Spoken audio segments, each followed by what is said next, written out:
وہ یورپ بھجوانے کا فوری فیصلہ کر دیا، اور یہ بھی اس طرف اشارہ ہے کہ ایون اگر یہ ماڈرن ہتھیار یوکرین کو مہیا کیے جاتے ہیں اور اس کے بعد بھی کسی سٹیج پہ یہ محسوس کرتے ہیں کہ یوکرین کی شکست یقینی ہے، تو پھر یہ اس طرف اشارہ ہے کہ ناٹو ممالک چاہیں گے کہ پھر روس کے ساتھ ٹیکٹیکل نیوکلیئر جو فیلڈ ہے اس میں جنگ لڑی جائے۔ تو جو ہی روس کو امریکہ کے اس فیصلے کا علم ہوا اور یہ اعلان ہوا، تو اس نے بھی اپنے جو ٹیکٹیکل نیوکس ہیں اور اسٹریٹجک بامز ہیں ان کو تیاری حالت میں تو پہلے ہی ان کو دوبارہ انسپیکٹ کر کے اپ گریڈ کر کے ان کی تیاری کی حالت، تو روس نے بھی اعلان کر دیا ہے کہ وہ بھی اس کے لیے تیار ہے۔ اب مسئلہ یہ ہے اس وقت کہ جو اس وقت ایکٹیو جنگ ہے نا وہ ڈون باس ریجن میں ہو رہی ہے یوکرائن کے، اور مسلسل جو یوکرائن کی افواج ہیں وہ پسپا ہو رہی ہیں، اور رشین افواج دھیرے دھیرے آگے بڑھ رہی ہیں، اور ایک شہر ہے اسٹریٹجک امپورٹنس کا باخموٹ، پچھلے پروگرام میں بھی اس پر بات کی تھی، تو اس کے لیے اس وقت جنگ جاری ہے، اور خیال کیا جاتا ہے کہ اگر یہ شہر روس کے قبضے میں آ جاتا ہے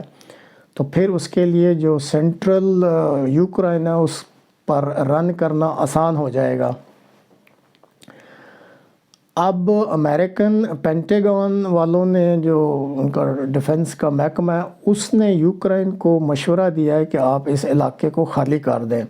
لیکن یوکرائن کے صدر اور وہاں کی حکومت اور جو فوجی کمانڈر ہیں انہوں نے امریکن ایڈوائس لینے سے انکار کر دیا ہے،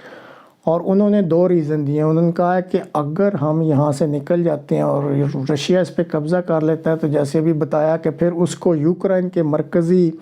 علاقوں پہ قبضہ کرنے میں کوئی خاص ریزسٹنس نہیں ملے گی، اور دوسرا انہوں نے ایک پولیٹیکل ریزن دی ہے کہ یوکرائن کے صدر نے کہا ہے کہ یہ تو ایک بہت بڑی شکست ہوگی ہمارے لیے، اور میرا بطور صدر رہنا اور میری حکومت کا پھر برسر اقتدار رہنا بالکل ناممکن ہو جائے گا۔ اس لیے انہوں نے امریکہ اور ناٹو ممالک کو آپشن دی ہے کہ بجائے اس کے کہ ہم یہاں سے انخلا کریں، ہم جو آپ سے یہ ماڈرن ہتھیار مانگ رہے ہیں یہ ہمیں دیں، اور ہم کوشش کرتے ہیں کہ نہ صرف رشینز کو شکست دیں بلکہ اپنے علاقے کو بھی خالی کریں، بجائے اس کے کہ ہم یہاں سے انخلا کر کے ان کو ایک ایزی رن دے دیں۔ اب جب سے یہ ماڈرن ٹینکوں کا، خاص کر جرمن ٹینکوں کا بہت شور تھا، یہ اعلان ہوا ہے، تو روسی حکومت کے جو ترجمان ہیں وہ صرف سمائل ہی دے رہے ہیں۔ وہ کہتے ہیں کہ یہ کوئی لیپرڈ ٹینک جو ہیں جرمن ماڈرن کہلاتے ہیں، ہمارے لیے یہ کوئی نئی چیز نہیں ہے، کیونکہ 2016 میں ہم پہلے ان ٹینکوں کا شام میں کافی، وہاں الیپو ایک جگہ تھی تو وہاں پہ ہم ان کا کافی شکار کر چکے ہیں۔ اور ساتھ ہی انہوں نے یہ بھی کہا ہے کہ ہم تو انتظار کر رہے ہیں کہ امریکہ کے جو ماڈرن ٹینک ہیں، یہ برہماس جو ہے M1 کہلاتے ہیں، ہم چاہتے ہیں کہ ہم ان کا بھی شکار کریں، تو اس لیے ان کے کوئی سراسیمگی نہیں ہے، لیکن انہوں نے یہ ضرور کہا ہے کہ یہ ناٹو نے ایک غلط فیصلہ کیا اور اس جنگ کو اب وہ وسعت دینا چاہتے ہیں۔ اس کے بعد اسی طرح پھر جو خفیہ ایجنسیاں انہوں نے اسیسمنٹ بھی ہے وہ بھی آج جاری کی ہے، تو وہ یہ کہتے ہیں کہ جب یہ ماڈرن ہتھیار اگر یوکرین پہنچ جاتے ہیں تو بہت ممکن ہے کہ یورپ کے کچھ اور ممالک بھی اس جنگ میں شامل ہو جائیں، اور سب سے زیادہ جو پاسیبلٹی بتائی جا رہی ہے وہ پولینڈ کی ہے کہ سب سے پہلے اگر کوئی شامل ہوگا تو وہ پولینڈ کا یورپین ملک ہوگا جو اس جنگ میں شامل ہو جائے گا۔ اس کے علاوہ ایک اور بھی انفارمیشن لیک ہوئی ہے کہ رشینز نے یہ بھی پلاننگ کر لی ہے کہ بجائے اس کے کہ ساری ایفرٹ یوکرائن میں ہی لگائی جائے اور یہ سارے ماڈرن ویپن وہیں اکٹھے ہوئے جا رہے ہیں، تو رشینز نے ایک اور پلان کیا کہ بالٹک سٹیٹس جو ہے اسٹونیا، لتھویا اور لٹوانیا، وہ کوشش کر رہے ہیں کہ وہاں پہ یہ تینوں پہ یا کسی ایک ملک پر حملہ کر کے تو ناٹو کی توجہ اس طرف مبذول کرائی جائے، اور یہ جو ریسورسز ہیں ساری جو یوکرائن میں اکٹھی ہو رہی ہیں کچھ یہ ادھر بھی ڈائیورٹ کریں اور ان کی توجہ بٹ جائے، اور رشینز کو سارا بلنٹ جو ہے وہ یوکرائن سے ہی نہ ملے بلکہ ان کو اس طرف بھی بزی کر لیا جائے۔ بہرحال یہ تو اب دیکھنا پڑے گا کہ آگے چل کے کیا صورت بنتی ہے۔ اب ناظرین، تقریباً 2 3 4 یا 5 دن پہلے اس جنگ کے بارے میں ایک پروگرام کیا تھا، اور آخر میں جو بات کرنی ہے وہ اس پروگرام اور اس میں اب یہی فرق ہے کہ ابھی تک جو جرمنی ہے نا وہ ایک قسم کا آپ کہہ لیں کہ رکاوٹ بنی ہوئی تھی اس جنگ میں، جرمنی کا ملک، یا بنا ہوا تھا، جرمنی کی حکومت نے اس میں رکاوٹ کھڑی کی ہوئی تھی اور وہ چاہ رہے تھے کہ اس جنگ کو وسعت نہ دی جائے اور یورپ اس میں انوالو نہ ہو، اور یہ بہت پریشر تھا ان پہ اور یہ بھاری ہتھیار نہیں دے رہے تھے۔ اور یہ اب کی نہیں، جرمنی کی دوسری جنگ عظیم کے بعد تقریباً 77 سال سے پالیسی یہ ہے کہ یہ ایکٹیو جنگ میں نہ تو شامل ہوتے اور نہ ہی اپنی فوج کو اس قابل بنانا چاہتے ہیں کہ دوبارہ یہ کسی جنگ میں جائیں۔ لیکن یہ جب سے یوکرین کی جنگ ہوئی ہے تو یہاں پہ اب یہ خیال ایک ابھر آیا کہ صرف